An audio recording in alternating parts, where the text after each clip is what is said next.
Eu fiz uma canção que ficou tão canção.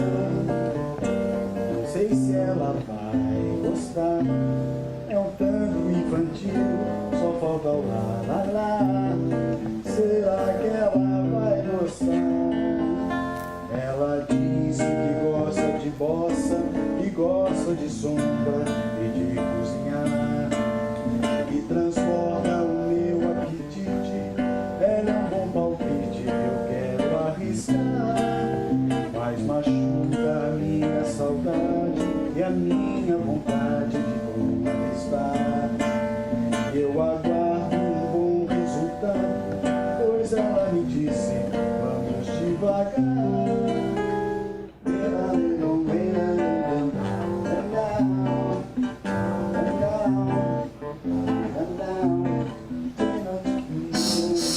Opa! Chegou gente! Quem será que chegou ali?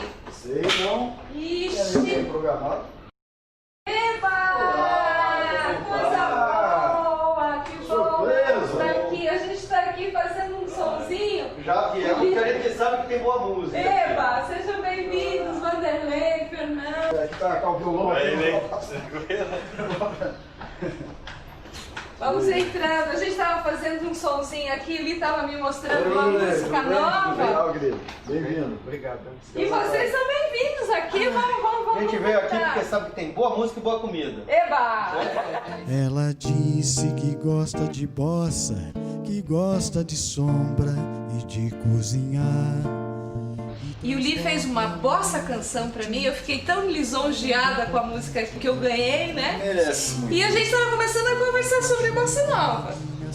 E essa questão, né, da bossa nova com a canção é uma coisa que tá muito retratada nessa música que o Lee fez pra mim. Devagar. Uerarira, uinaringuidom, dam, dam. Ueraradindom, dam, dam. O que muitas vezes a gente ouve ou lê, enfim, as interpretações da bossa nova, recorrentemente ela dá ênfase a um processo de ruptura da música brasileira que vinha instituído, seja do samba, seja do bolero, seja da música brasileira como ela vinha se constituindo no início do século XX, até mesmo como um movimento que integra os diversos estilos musicais e que vai se estabelecendo como um movimento de transformação da música brasileira. É isso mesmo, Neto? Como é que a bossa nova, como estilo musical, ela se constitui nesse processo todo? Bem, a bossa nova ela não quebra a tradição da canção no Brasil, né? Ou seja, o Brasil tem uma tradição de cancioneiros que vem desde o século XVIII, quase do final do século XVIII. O caminho na qual se consolida a bossa nova pode ser desconstruído em várias camadas sedimentares. A bossa nova não é uma criação do nada. Muito pelo contrário, a bossa nova é uma leitura de alguns músicos vinculados a um estrato social específico, a classe média alta do Rio de Janeiro, que nesse momento está sofrendo uma forte influência no estilo de vida norte-americano. Ela se estabelece nesse contexto histórico, político, econômico, de transformação da produção humana, com o processo de industrialização, com o movimento político de trazer o Brasil como um grande ponto de promoção do desenvolvimento nacional. A bossa nova é um movimento que continua na tradição de cancionistas, mas ela vai se adaptando às novas linguagens que estão à disposição, principalmente de compositores vinculados à música escolar, né? Seja no Brasil a gente vai ter pessoas como Cláudio Santoro, né? O próprio Gilberto Mendes, que nesse momento estão dedicados a pequenas formas de canção. Eu diria que a sonoridade básica da bossa nova, ou como de muitos outros estilos que vão surgir na década de 50, eles vão nascer, primeiro, de uma polarização muito forte na música culta europeia, entre aquilo que vem do romantismo tardio alemão, muito cromático, mas não que essa seja a linha direta. E a linha direta a sua resistência à música francesa. É através dessa música francesa que, de uma certa maneira, faz um contraponto um contraponto com o romantismo tardio alemão, que você já começa a ver algumas sonoridades que são recorrentes na bossa nova. E como que vai chegando essa linguagem mais dissonante, com novas fórmulas rítmicas? Ele se incorpora a um movimento que na música erudita já estava acontecendo, da harmonia não funcional, das novas angulações das melodias, enfim, da exploração da dissonância como um elemento não só da função harmônica, mas a dissonância dando um colorido à melodia, né? A dissonância na melodia, que é o que a bossa nova explora, não é? Se você pegar algumas chansons do Fauré, ali você tem esses elementos. Bem, mas não é só. Porque nesse momento também está se incentivando, ou está aflorando, muita música popular de origem das matrizes étnicas. E um dos maiores fenômenos, talvez o maior fenômeno da música popular do século XX, que é o jazz, ele é o maior representante desse movimento. The birds are singing, it is song time. The banjo strumming soft and low. I know that you yearn for me too. Honey, you're calling me. Um aspecto importante que a gente tem que pensar da bossa nova é a sua tradição, a tradição de canção, né? A canção é um gênero extremamente importante que ganha muita importância no século XIX, né? Se a ópera foi o gênero do século XVIII, a canção se torna o gênero do século XIX. E a canção popular, como a gente conhece, ela não era tão popular, ou como ela é antes de 1870. Então é nessa energia, principalmente numa tradição francesa de canção, é que nós podemos criar algum tipo de elo com a bossa nova. O aspecto principal que eu vejo são aspectos que, traduzidos nas canções de autores como Fauré, vão modificando as estruturas harmônicas da própria música, né? A dissolução do sistema tonal como organizador da estrutura musical, uma maior flexibilização rítmica. Tudo isso está presente, evidentemente que não tão mimético da relação da bossa nova com a canção francesa do final do século XIX, mas você já vê presente essa energia, né? Que durante todo o século, primeira metade do século XX, vai ser importante. Vai ser importante em autores como Gershwin, vai ser importante em autores como o João Gilberto, né? Mas quem é que cria esse vínculo da tradição francesa harmônica, da chanson, com a bossa nova? Vão ser autores eruditos como Cláudio Santoro. Tá? Então, se a gente tem que fazer aí uma primeira perspectiva histórica de longo alcance, eu diria que a bossa nova é um produto bastante vinculado a um movimento que surge no final do século XIX com a chanson francesa de autores como Fauré, não só Fauré.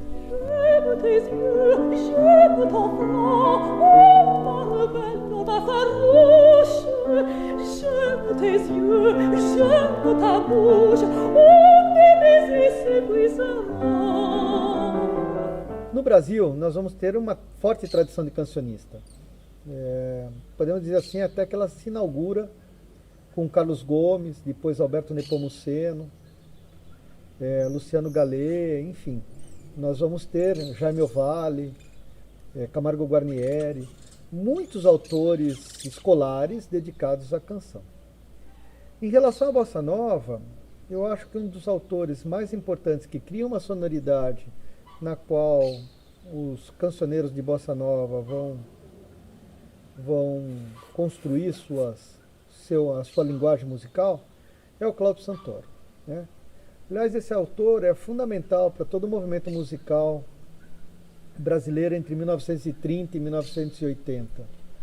Ele é um grande experimentador das linguagens, não um experimentador, ele é um grande conhecedor de inúmeras linguagens musicais, desde o dodecafonismo até as novas formas de tonalidade que se estão empregando em meados do século XX.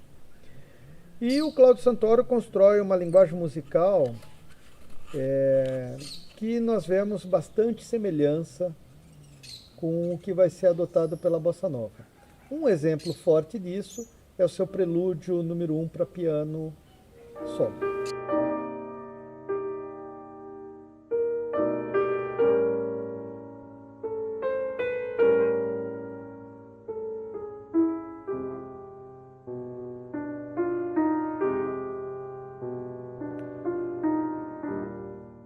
E o jazz vai se espraiar muito pelo cinema.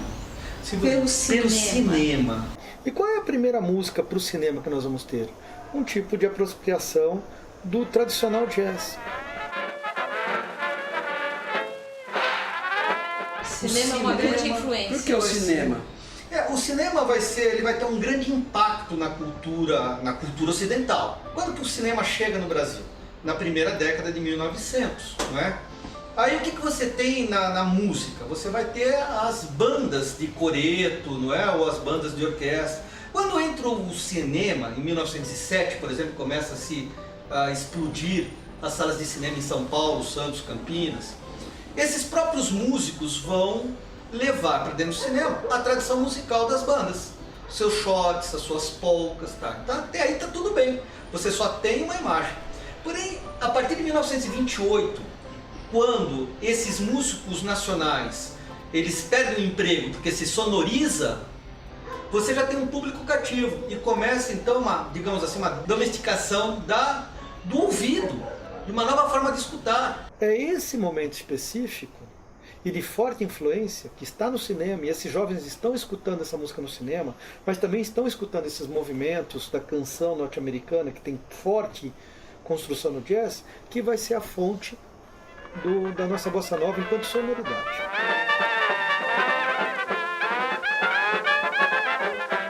Ao observar a produção, apenas a produção material da bossa nova, você vai perder todos esses movimentos antropológicos, que são forças que vão se conjugando e vão dando condições para um gênero de canção absolutamente distinto daquele que vinha sendo até o final da década de 50, ganhar o mundo praticamente. Então, a bossa nova, como expressão desse grupo, ela recebe essa influência cultural. E isso vai impactando, né, a produção artística e vai criando, na interpretação de alguns, uma ruptura com a música que anteriormente estava sendo produzida, baseada no bolero, no samba do morro, né, que é caracteristicamente a música, né, que vem de raiz, enfim, há interpretações diferentes sobre isso. A bossa nova, então, traz esse elemento do jazz, ele estiliza, mas ela não pode fazer isso porque a gente ainda está dentro de uma cultura da identidade nacional. Nós estamos discutindo uma linguagem nacional. Não podemos esquecer que antes dela o Brasil já tinha o seu produto de exportação, que era a Carmen Miranda, né? Alô, alô, responde, se gostas mesmo de mim de verdade. Bem, até agora a gente falou muito da relação entre o jazz e a bossa nova, né? Seria importante também demarcar o que não é parecido entre o jazz e a bossa nova, o que não é, quais são as diferenças entre os dois gêneros. Uma coisa apontada pelo Lourenço Mama é que o jazz ele é um processo expansivo a partir de uma sonoridade, né? A partir de um tema e que tem uma harmonia específica, então ela, quase que em forma de improviso, ela se expande. A bossa nova é canção. A bossa nova tem, como toda canção, ela tem partes muito bem delimitadas. Ela tem um A, ela tem um B, e a sua própria harmonia ela não é expansiva porque no sentido de quase um sentido de improvisação, porque ela tem que justamente demarcar os limites das partes da canção. Então essa é a grande diferença que nós temos entre a bossa nova e a canção, aliás, uma diferença fundamental, tá? Então a gente pode sim, quando a gente escuta a Sarah Vaughan cantando, a gente vê muitas semelhanças, canções que são feitas para Sarah Vaughan, a gente vê muita semelhança com as coisas que são escritas pelo João Gilberto, Tom Jobim e coisa e tal. Mas enquanto gênero, a bossa nova se diferencia do movimento do jazz nesse sentido de estrutura.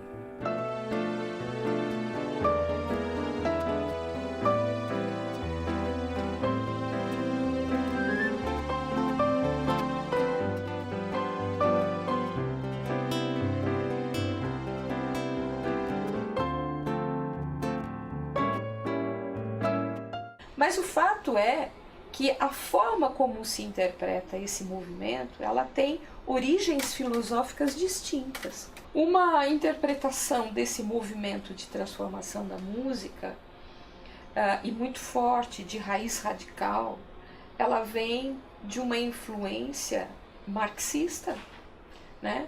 Uma influência do pensamento marxista, que interpreta como produto do movimento histórico de alienação da cultura brasileira, principalmente com a interferência da música norte-americana, do jazz, essa interferência impactando nas mudanças internas da música brasileira.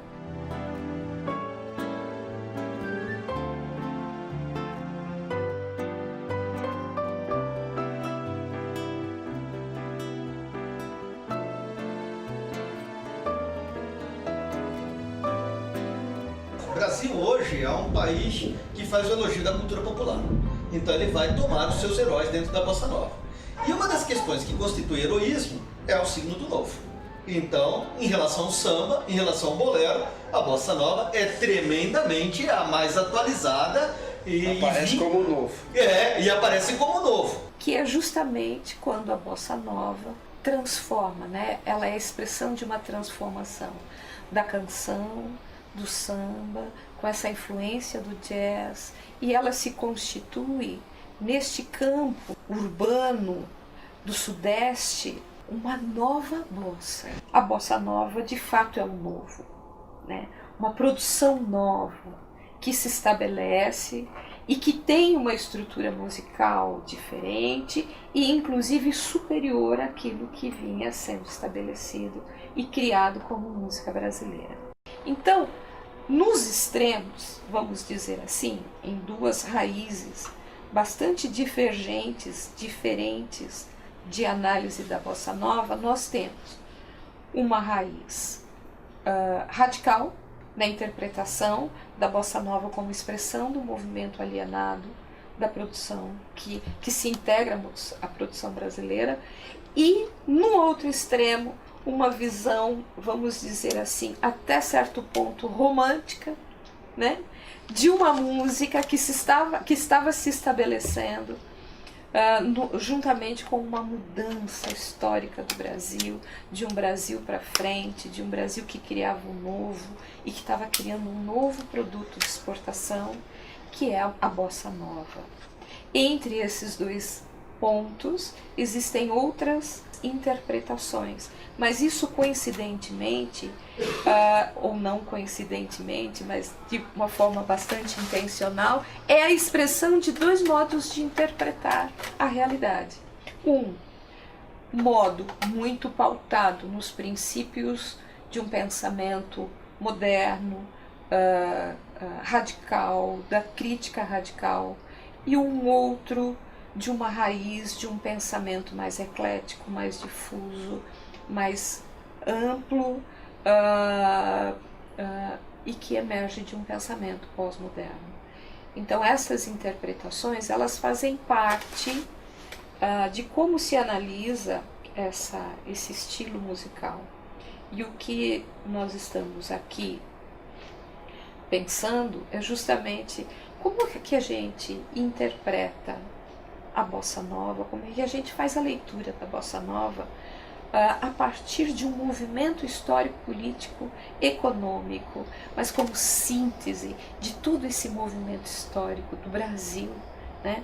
E assim como a produção brasileira se transforma, a música, a arte, a literatura, também como produção não material, ela se transforma.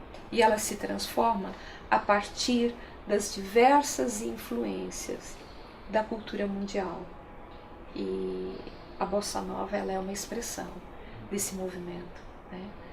Então, eu acho que a gente precisa ampliar a nossa interpretação, desmistificar, desromantizar e ao mesmo tempo compreendê-la como parte da produção histórica brasileira, mas que emerge de todo um movimento muito mais amplo, que é de ordem econômica, política e social de uma forma plena.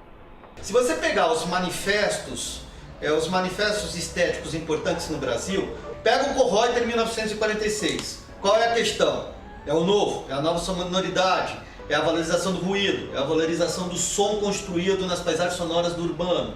Sempre o novo, em 63, um novo como guia de um novo mundo. Então a Bossa Nova também chama isso para ela. A gente tem uma sensação que a Bossa Nova chega, transforma, primeiro que ela é nova, que ela é uma criação espontânea, que ela chega e ela é aceita de pronto. Não, ela demora muito tempo. E isso não foi uma questão aceita tranquilamente. Inúmeros cantores, inúmeros músicos importantes da década de 30 e 40, e que estavam ainda atuando na década de 60, comecinho, estranharam muito. Muita gente, como Lúcio Alves, vai dizer que a Bossa Nova ela é uma farsa, que ela não é samba, aliás, ela não é nada.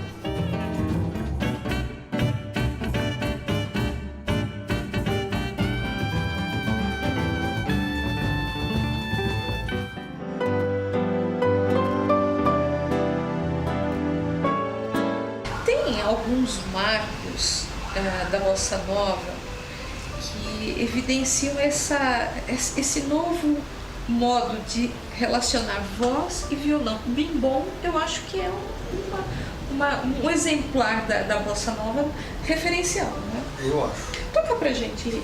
Bim bom, bim bim bim bom, bim bom, bim bim bim bom, bim bom. É só isso, meu baião, que não tem mais nada não.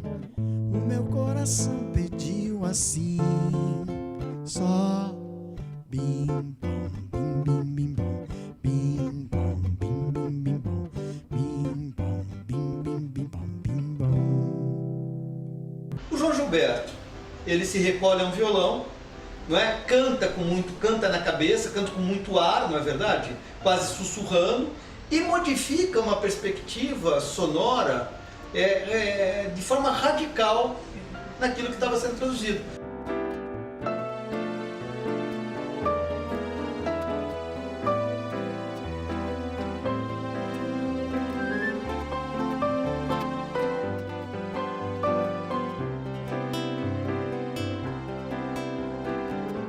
Por exemplo, você imagina o Lee cantando com vozeirão? Nem eu. O que vocês acham assim? Mas, pô, mas isso Eu preciso uma canção. É isso, Mas não isso é dá pra genial, porque agora dá pra ter um banquinho, violão. Isso. Você sentar num barzinho, né? E ter lá o cara com o violão, um microfone e cantar a noite inteira, todo E mundo você vê, ouvindo. isso virou um modelo mundial de se cantar. E a gente não percebe que a gente está tão acostumado, a nossa cultura está tão acostumada ao banquinho, um violão, que a gente não percebe o quão revolucionário foi isso. É que a gente tá tão acostumado a ver o de fora por cima, a gente por baixo, que a gente não consegue ver quando daqui também influencia para lá. Essa relação de subalternidade aparece também naquela análise feita de um cunho muito subjetivo, quando coloca que a Bossa Nova tem uma superioridade tecnológica.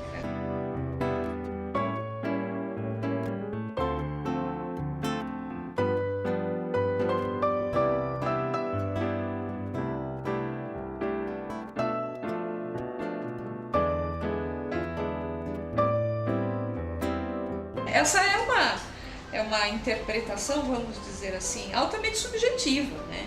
Carregada de juízo de valor. Elitista, paixão. Lógico. elitista, E assim, né? que tem aderência a esse pensamento de que o Brasil, nesse momento, está no ápice, né? Qual é o grande impulsionador da Bossa Nova?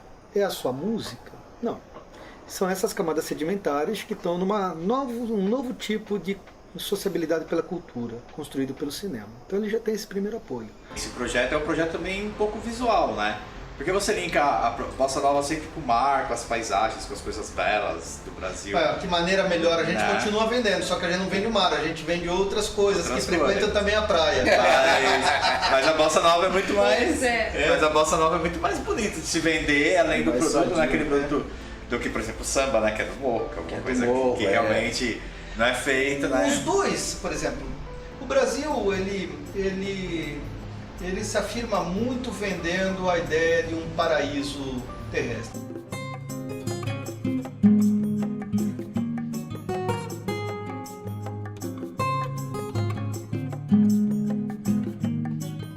Mas o que eu queria perguntar para você, Fernando, assim, se você pegar, vamos tocar Noel Rosa, e se você vai tocar João Gilberto, é uma mudança significativa da maneira de tocar e da sonoridade de você.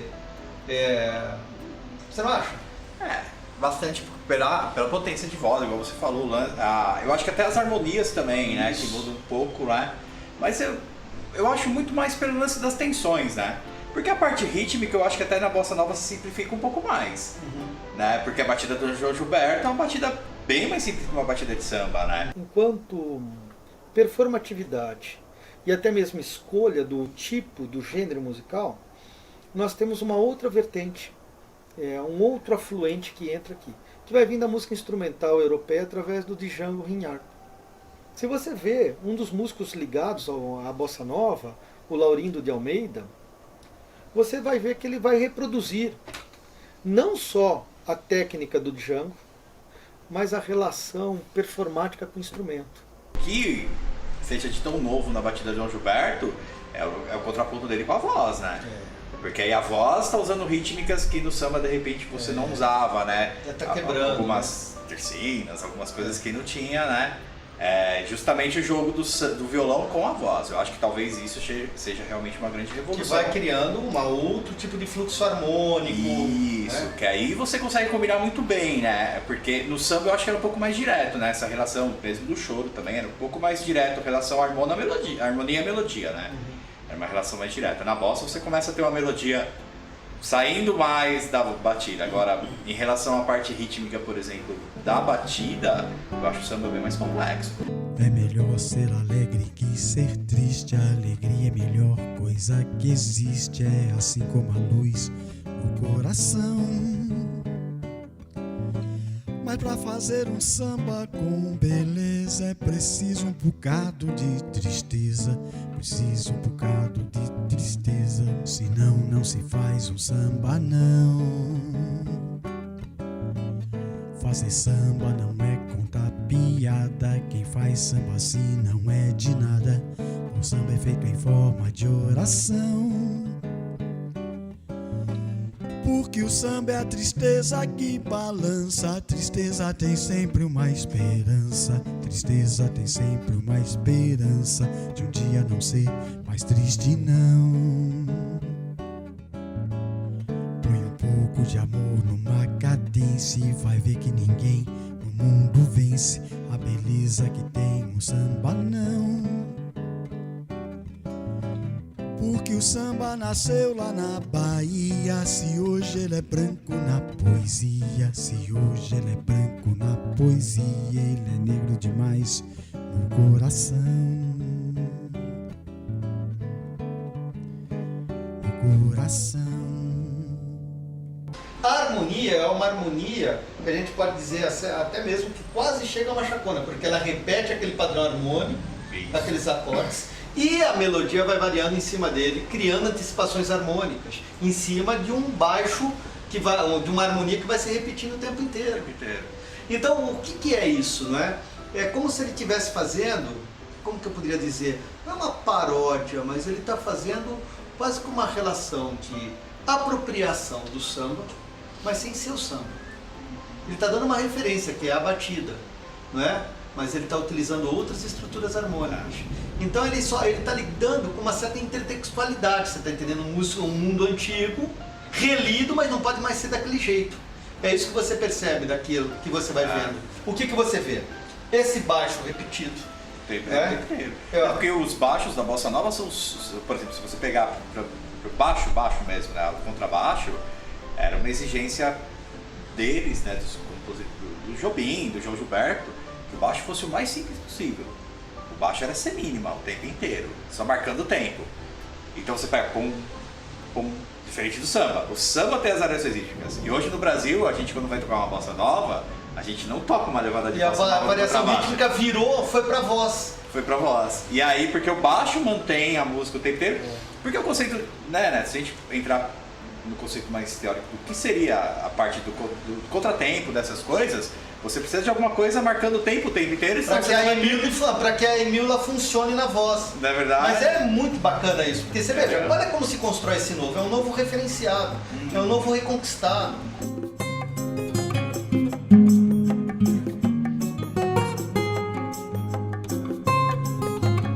A bossa nova, ela tem uma referência no samba muito forte, mas ela é o acúmulo de muitas experiências musicais dentro do modernismo musical ocidental. Próprio do momento que o Brasil está vivendo de abertura, geral e restrita.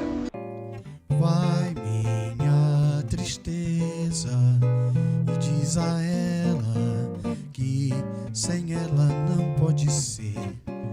Diz-me numa prece que ela regresse, porque eu não posso mais sofrer. Chega de saudade, a realidade é que sem ela não há paz, não há beleza, é só tristeza e melancolia que não sai de mim, não sai de mim, não sai. No final da Grande Guerra, há uma política de expansão da cultura americana, né?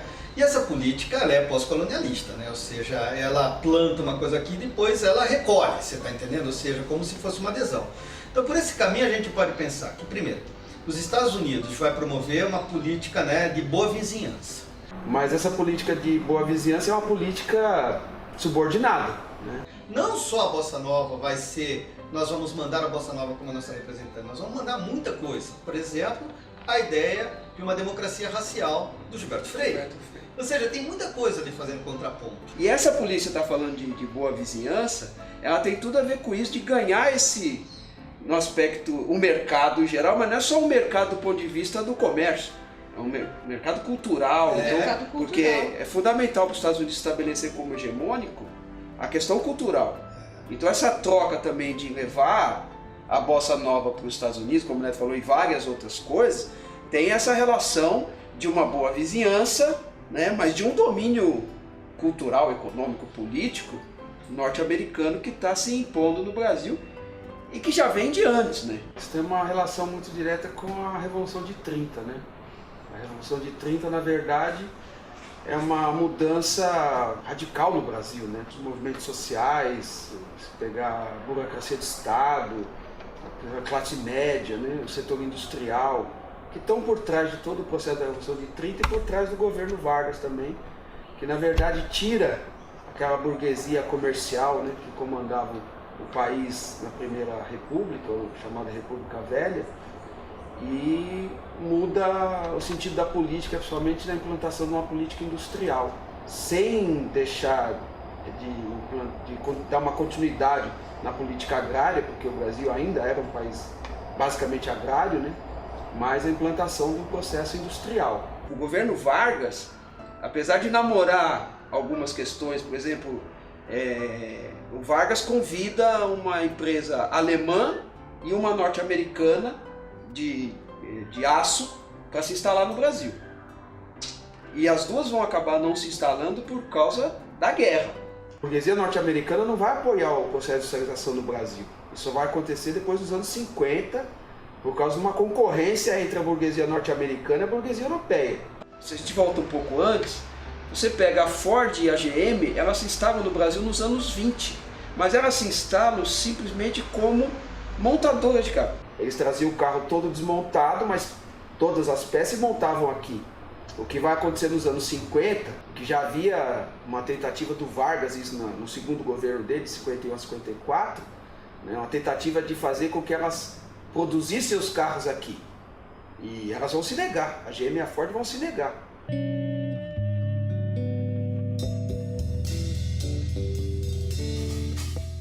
E aí que entra uma questão interessante que eu acho pouco discutido também, que é esse nacionalismo brasileiro. Então, é uma confusão que a historiografia, a ciência política fez durante muito tempo no Brasil, colocar, por exemplo, o Vargas e o JK, o João Goulart, como, até a ditadura, né, como nacionalista.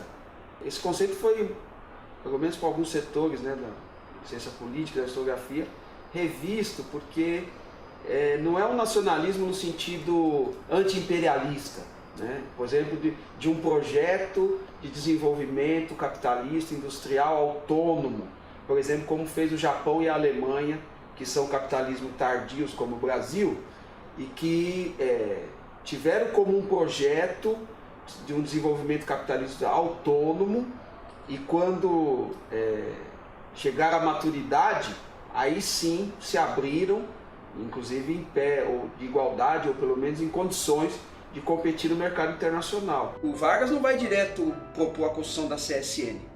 Ele convida uma empresa americana e uma alemã para se instalar no Brasil.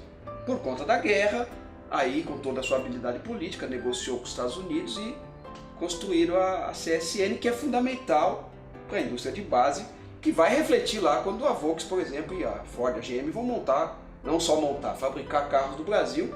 A CSN foi fundamental, né? Mas, como eu disse, no primeiro momento ele não vai diretamente com a proposta nacionalista, vamos ter uma fábrica de aço no Brasil, uma indústria de base, né, nacional. Primeiro ele convida duas empresas internacionais. Depois, por vários aspectos, acaba construindo a CSN. Então a burguesia norte-americana não apoia esse projeto que é liderado pelo Vargas nos anos 30. Né? Então eles só vão ceder a esse projeto aí já no governo JK, porque a burguesia alemã, para poder ganhar o mercado brasileiro, atende ao pedido de se instalar no Brasil.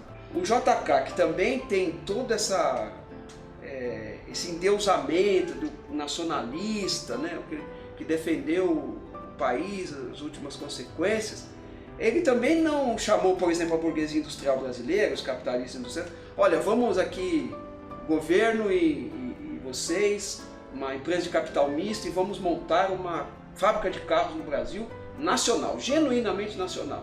Não, aliás foi ao contrário.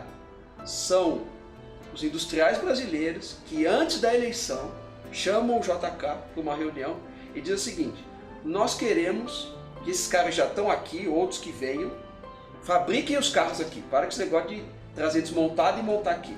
Só que você tem que garantir que o autopeça é nosso. A burguesia industrial brasileira, ela sempre teve como princípio um projeto industrial associado.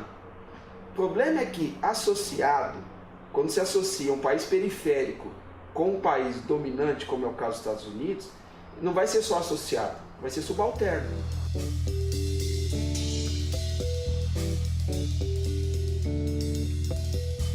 E esse vai ser a tônica do governo JK, que vai mudar radicalmente o Brasil. No final do governo JK, a gente já tem uma população urbana igual ou maior que a população rural. Né? A indústria passa a ser maior do ponto de vista do PIB. O PIB industrial é maior do que, por exemplo, o setor agrário. Isso vai aumentar ainda mais depois durante a ditadura. O JK, se não fosse o golpe, ele seria transformado num herói. É o golpe que vai ceifar essa história, porque ele é o presidente Bossa Nova, o Brasil é campeão de futebol com ele em 58, é a construção de Brasília, são as montadoras, como você disse, São Bernardo, não só São Bernardo, o ABC, vira outro mundo depois durante o governo dele, mas as contradições não são colocadas. Bossa Nova mesmo é ser presidente desta terra descoberta por Cabral. Para tanto basta ser tão simplesmente simpático, risonho, original. Depois desfrutar das maravilhas de ser o presidente do Brasil. Voar da velha Cap pra Brasília,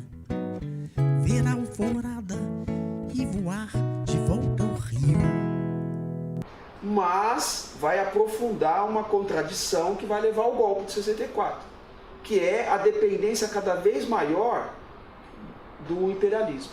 E a intromissão, isso é uma questão fundamental, a intromissão política nos assuntos internos do Brasil dessa burguesia imperialista, porque ela tem interesses fundamentais, porque ela tem grandes empresas e grandes negócios no Brasil, e vai ser um dos grandes motores do golpe, será justamente o imperialismo. Os Estados Unidos pintam pra gente um país que vai dar certo, né? E aí você pinta o Brasil de uma maneira, sempre no marketing, não é? Vem de um país harmonizado, que a gente hoje está vendo que é harmonizado apenas só no verniz, não é verdade? É. Ele não é harmonizado. Não. Assim como a bossa nova.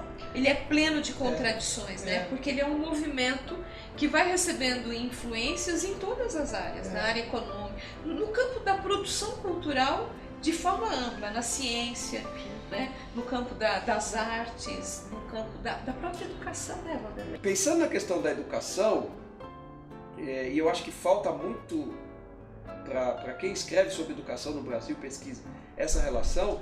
Uma coisa é você ter um país estruturado, com uma economia nacional, como os Estados Unidos fez, como um país industrial por conta própria. Somente a metalurgia, né? Metalurgia. A grande força americana é a metalurgia. Desenvolve ciência. Para desenvolver ciência precisa de educação básica. Assim como os alemães com a química também desenvolvem ciência. E aí precisa de educação básica. E enquanto os países filosóficos, o que eles desenvolveram? Portugal é um dos grandes países do pensamento humanista. Sim. A França. A França. Sim. Ficaram de 4. Então, e no caso do país dependente, que não tem uma indústria própria, você não precisa de uma educação básica expandida para todo mundo. Tanto que nesse período que nós estamos falando da Bossa Nova, quem é que estuda na escola pública brasileira? Essa classe média que está cantando Bossa Nova. Porque a escola pública é restrita a esse grupo, a classe média. Porque o pobre está trabalhando desde os 5 anos de idade. A maior parte da educação é pública, seja básica ou superior. Você vai ter algumas escolas confessionais particulares. E aí tem que ver quem estuda nessas escolas, né? Então, se você pegar até 68, ou se a gente quiser um pouquinho mais, até 70, quem estuda, principalmente depois da quinta série em diante, que era a denominação anterior, né? Que era o primário, o ginásio e o colégio, né? O primário sendo o que é o nosso Fundamental 1, o ginásio, que é o Fundamental 2, e o colégio, que é o ensino médio. Você tinha trabalhadores, filhos de operários, que faziam o primário, mas dificilmente ele ia para o ginásio, né? Por quê? Porque você tinha o exame de admissão. O exame de admissão ele é um projeto pensado para dividir quem vai para onde. Então, o filho de operário, em geral, ele acabava a 4ª série, e ou ele parava de estudar, que acho que a maioria fazia, e aqueles que continuavam, eles iam para o ensino técnico. No Brasil, o que diferenciou a classe média sempre foi o acesso à universidade, o acesso ao conhecimento, ao acesso às melhores profissões no sentido de status, de salário, etc. E a Bossa Nova, eu falei, talvez, né, já pudéssemos pensar como um marco também de diferenciação. Tá vendo? Nós não escutamos samba, nós não escutamos bolero. Nós escutamos samba estilizado. Estilizado, né? A Bossa Nova. A Bossa Nova pode ter inaugurado o costume da classe média de escutar música, mas a classe média eu acho que não tem ouvidos para todas aquelas dissonâncias, mas se identifica por causa do projeto de integração nacional que a MPB faz, porque ela utiliza vários ritmos, desde o estrangeiro, o rock, até o maracatu, e isso dá uma universalidade para ela incrível, não é? E ela acaba então colonizando o ouvido da classe média. Mas não é só isso. A Bossa Nova se encontra num momento onde a música doméstica cada dia mais alcança níveis maiores de possibilidades de ter aparelhos. E esse processo também de uma modernização vai trazer agora novas mídias de divulgação da canção, e elas são mais acessíveis. A indústria fonográfica estava nos seus primeiros passos de começar a entrar no mundo adulto do mercado. O passo definitivo é dado pela MPB.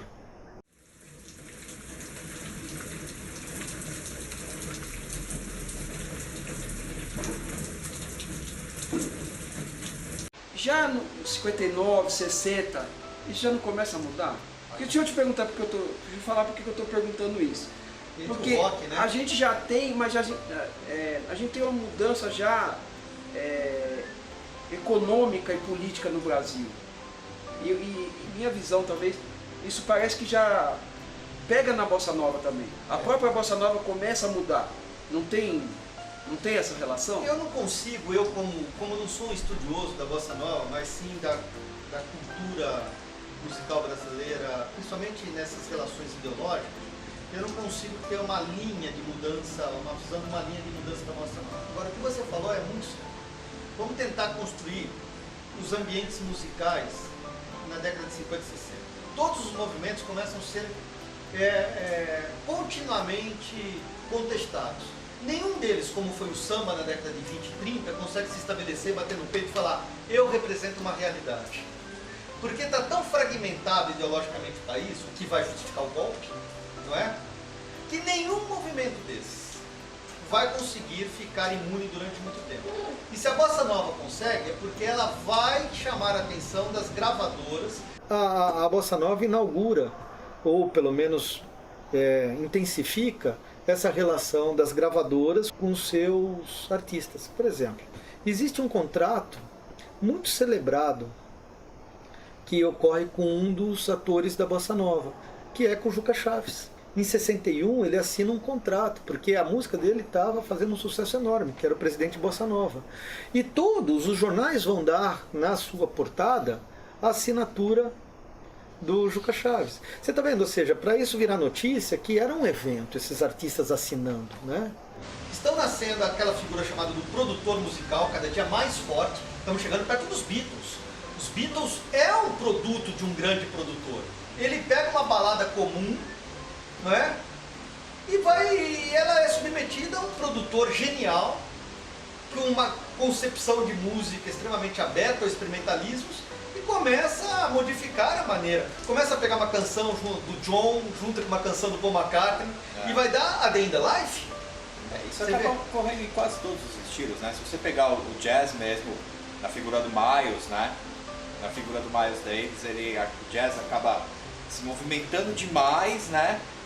Que o jazz ele acaba dentro dos standards, tudo, ele acaba ficando anos naquela mesma harmonia, naquela mesma ideia. E o Miles, na sua vivência na França, ele começa a conhecer o modalismo, essas coisas ele traz pro jazz também, com o kind of blues. O modalismo inglês que está nos Beatles. Está nos Beatles, né? Então a música europeia também, esse lance da Bossa Nova acaba sendo uma música meio que mundial, né? Com a influência americana, com a influência do Brasil, tudo.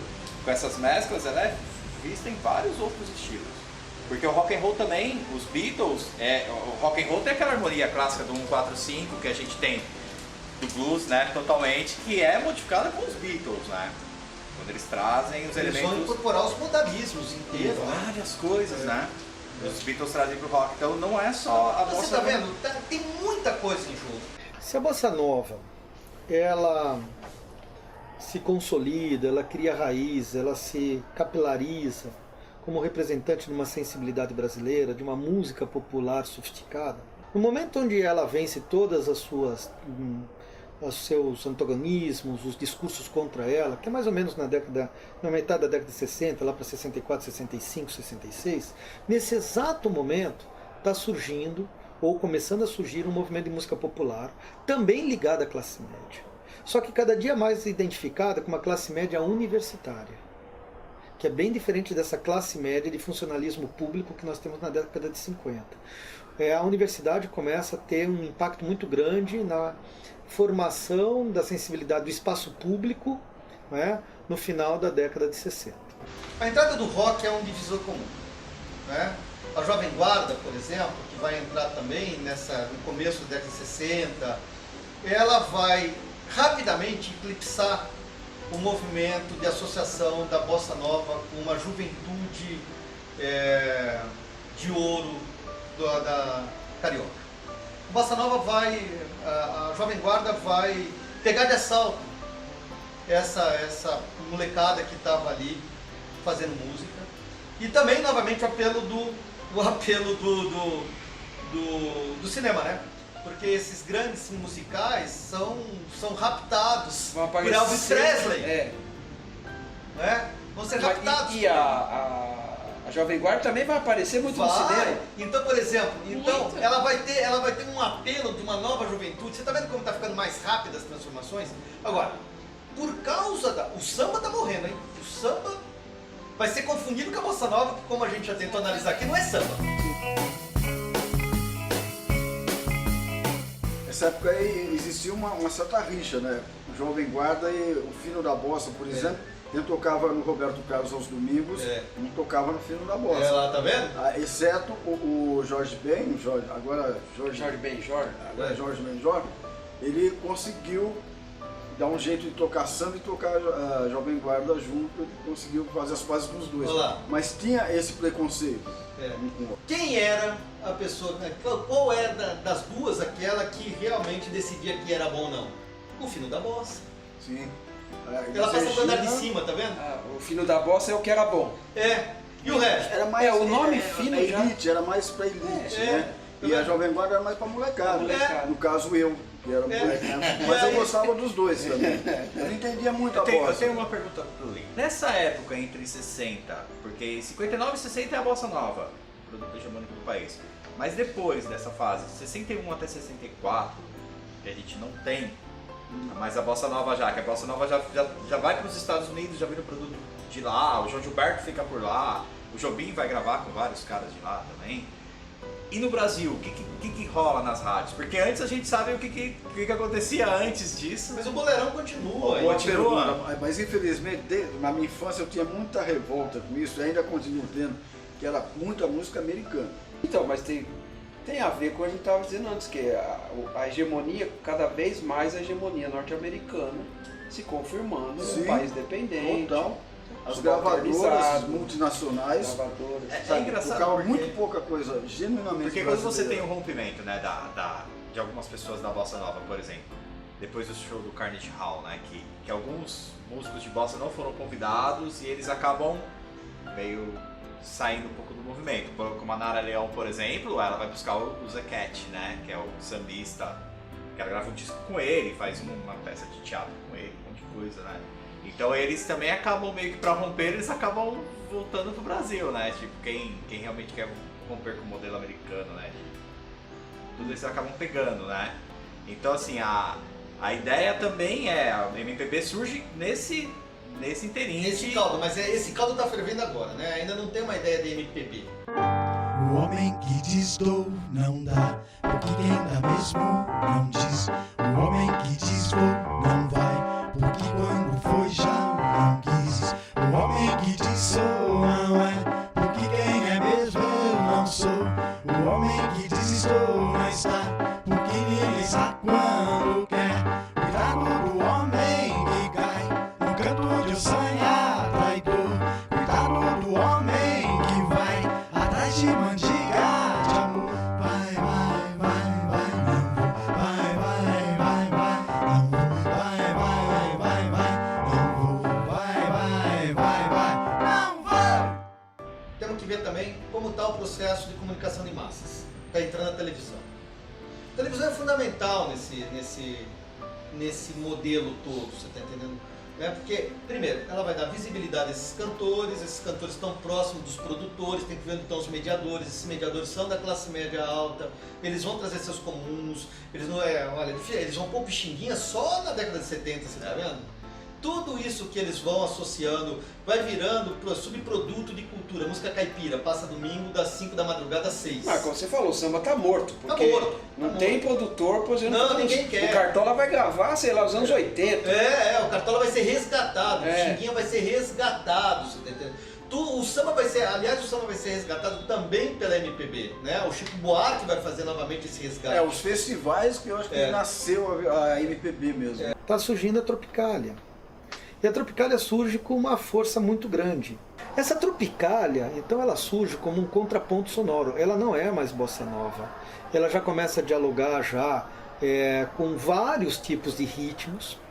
E se a bossa nova é impulsionada por um momento onde a classe média começa a consumir discos, ou seja, ela está no momento inicial da indústria fonográfica como negócio de massa, um negócio até popular, quando surge a Tropicália, a indústria fonográfica ela já está consolidada.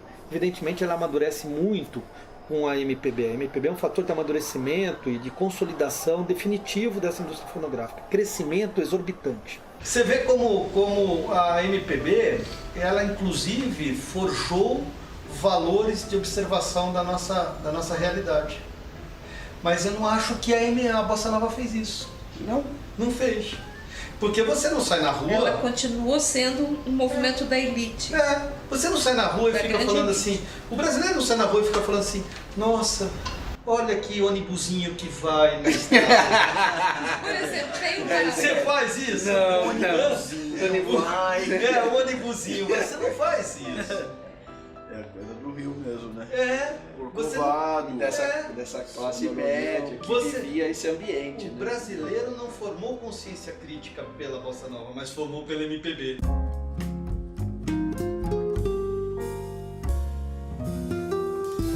O que acaba ficando dessa época, tanto na parte musical, né, na parte musical da Bossa Nova, quanto na parte social, na parte política, né? O que acaba sobrando dessa época para depois da MPB, para essas partes? É um momento de completa submissão do Brasil ao capital internacional. Talvez seja muito reducionismo. A gente tem que pensar, não transformar isso num reducionismo. Mas e o que fica? Ainda mais se a gente fosse pensar hoje, né?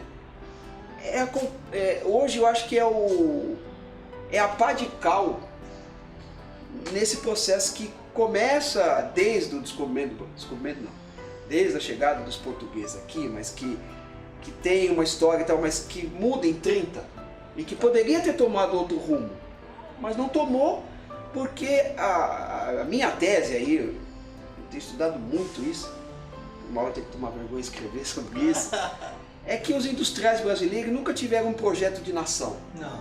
Eles iam correndo atrás e sempre vinculado ao capital internacional. Primeiro aos ingleses, depois aos norte-americanos, alemães, japoneses, principalmente norte-americanos, dada a hegemonia norte-americana. E os anos 50, principalmente no JK, claro que tem contradição. Tem a criação da Petrobras, da Eletrobras. Então a coisa não é tão simples como a gente... Tem choque e tal, mas o que é o dominante? Aí você vê o projeto, veio o golpe, que é para justamente dizer, não, o projeto é dependência. Mas eu lembrei de uma coisa importante.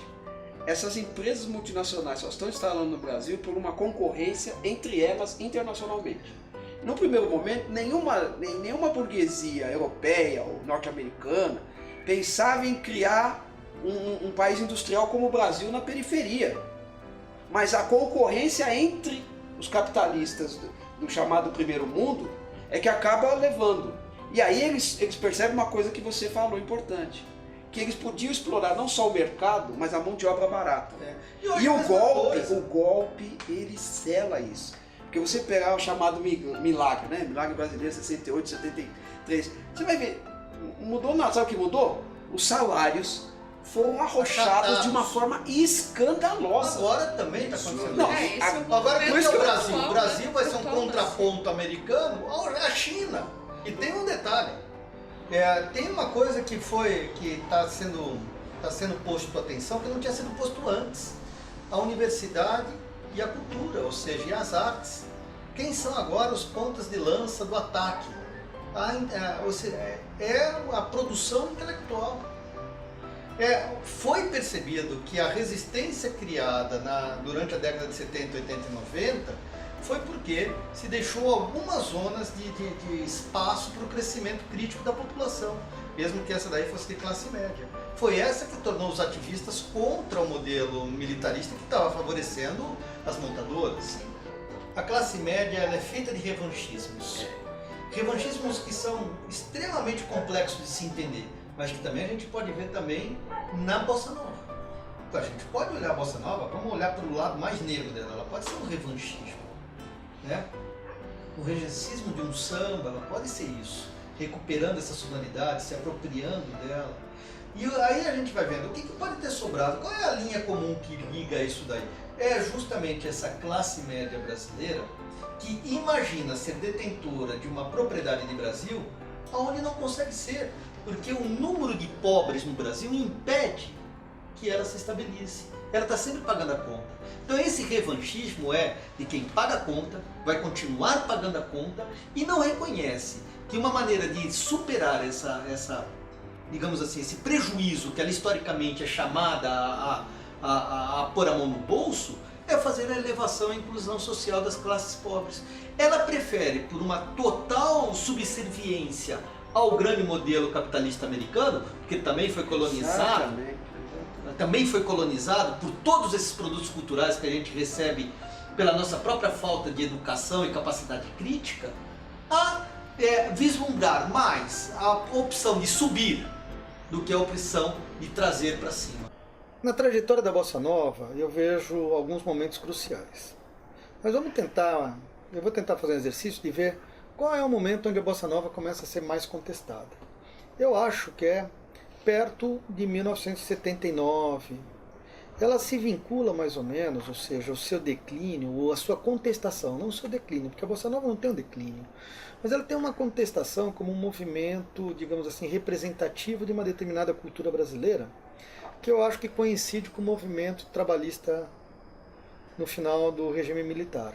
É com esse novo discurso que destapa a voz do proletariado brasileiro que também vão surgir movimentos musicais que não vão mais fazer reverência à Bossa Nova.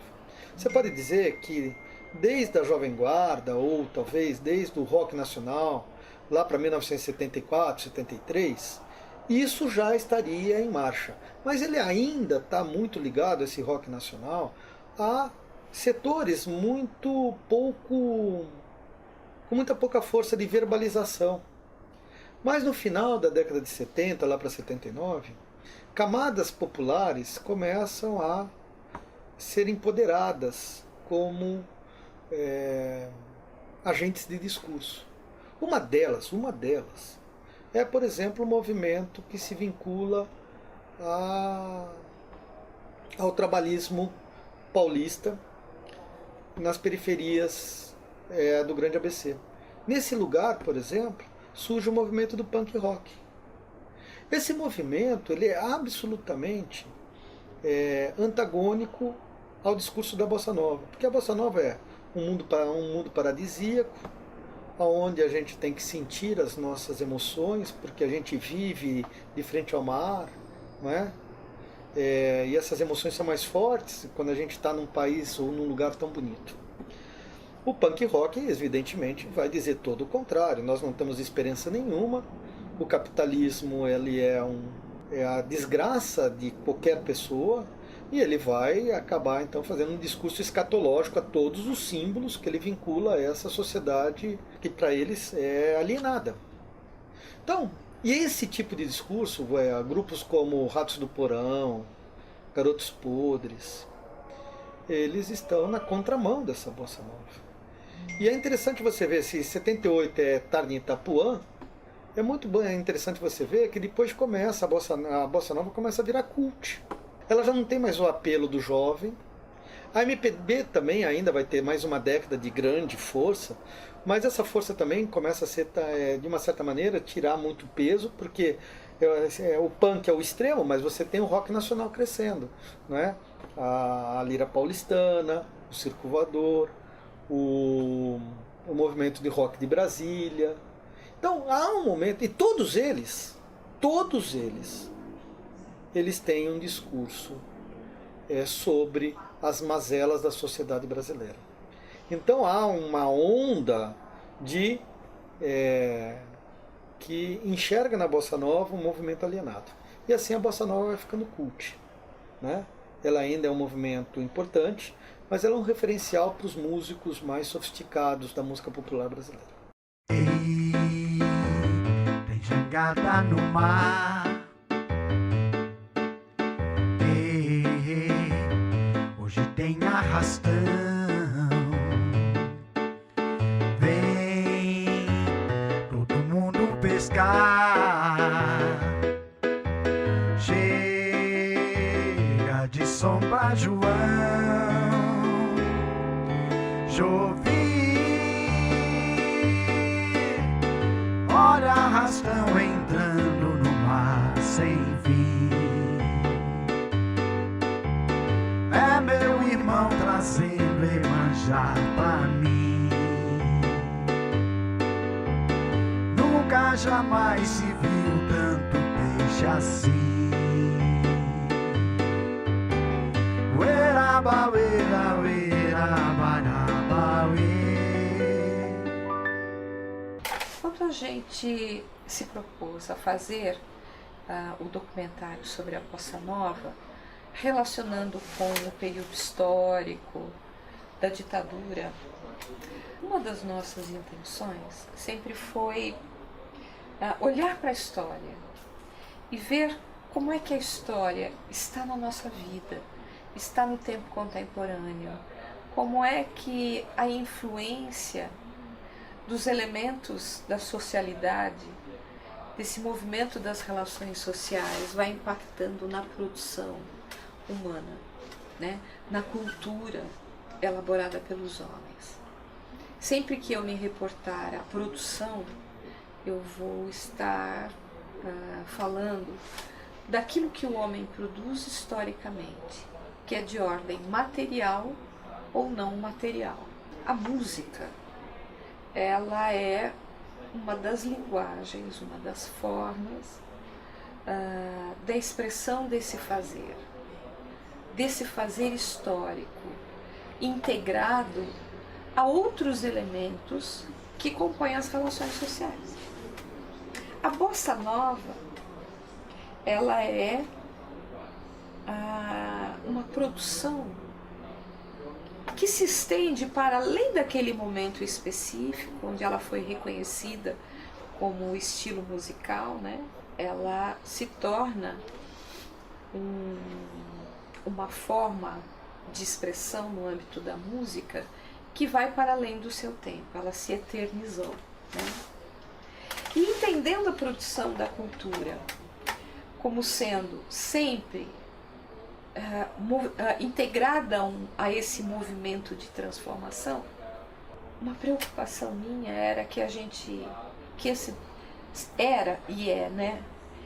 documentário nos instigue a olhar para a história da produção humana e veja como é que os elementos que compõem a socialidade, por exemplo, os determinantes sociais, que são amplos, não está sobre a nossa capacidade, né, específica de intervenção, mas faz parte do contexto onde a gente vive, e esse contexto é essencialmente histórico e vai para além daquilo que a gente tem domínio e controle. Esses determinantes sociais, eles são impactantes na produção. Aquilo que foi produzido no século XIX, no século XX, ele traz raízes, ele nos coloca num movimento que, neste momento histórico em que nós estamos vivendo, nós vemos uma série de repercussão dessa produção. Nós precisamos fazer esse exercício. Naquilo que nós estamos produzindo, onde está a nossa raiz histórica? Quais são os determinantes sociais que estão impactando neste modo de produção, em especial da cultura artística musical, da música brasileira nesse momento? Ela não é assim à toa. Ela não é assim simplesmente porque os homens a estão criando assim. ela está se manifestando dessa forma porque existem forças, existem interesses, existem expectativas de ordem múltipla que fazem com que a música se manifeste dessa forma e se coloque hegemonicamente a partir dos estilos musicais que mais estão sendo veiculados. A gente precisa olhar para esse momento e nos entendermos como integrado à história da produção humana, em específico da produção brasileira. As coisas não são assim porque simplesmente brotam assim. Essa é uma visão alienada da produção humana. Essa é uma visão que nos torna alheios ao movimento histórico de transformação da própria sociedade. Nos afasta da compreensão complexa que se efetiva no movimento da história política nacional. O que nós estamos vivendo no âmbito da política nacional? O que nós estamos vivendo no âmbito da economia nacional? O que nós estamos vivendo no âmbito da educação nacional? Como é que esses elementos impactam na produção, em especial da música brasileira? Não é à toa que nós estamos produzindo o que estamos produzindo. Não só produzindo, como distribuindo e consumindo. Né? Porque a produção está sempre relacionada com os mecanismos de divulgação, distribuição e de consumo. É um ciclo que se fecha. Em todos os âmbitos da produção humana. No contexto da música, não é diferente. Mas a gente consegue planejar, a gente consegue encontrar caminhos para a superação do que se vive hoje. Né?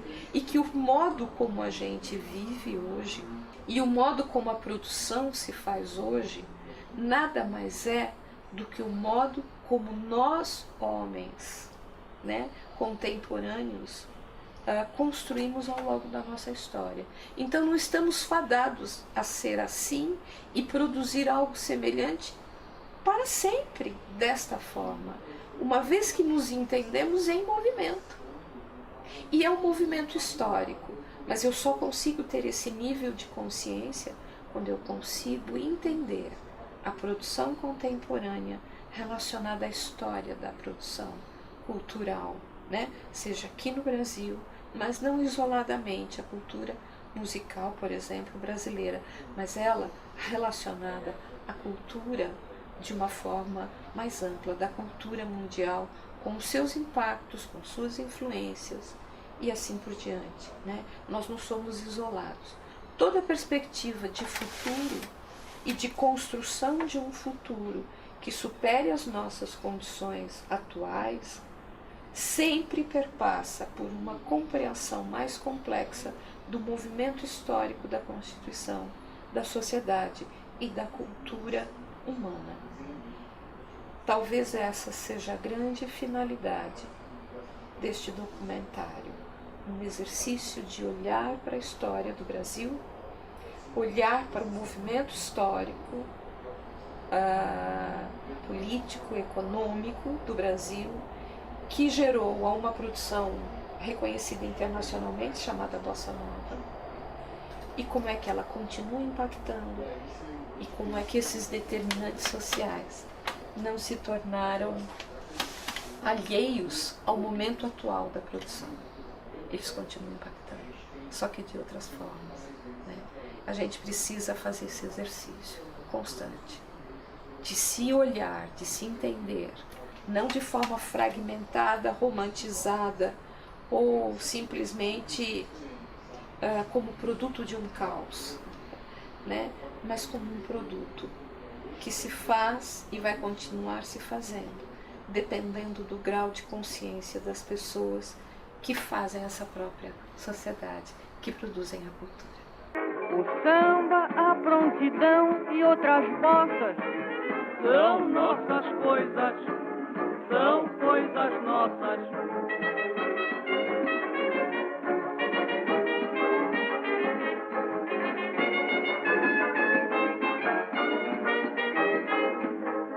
Malandro que não bebe, que não come, que não abandona o samba, pois o samba mata a fome.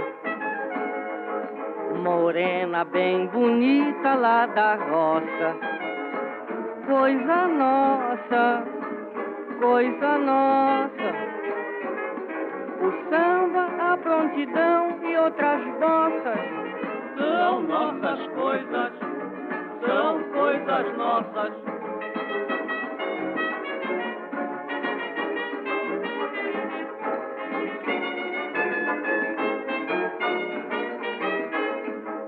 Baleiro, jornaleiro, motorneiro, condutor e passageiro, prestamista e vigarista. E o bonde que parece uma carroça, coisa nossa, muito nossa. O samba, a prontidão e outras bossas são nossas coisas,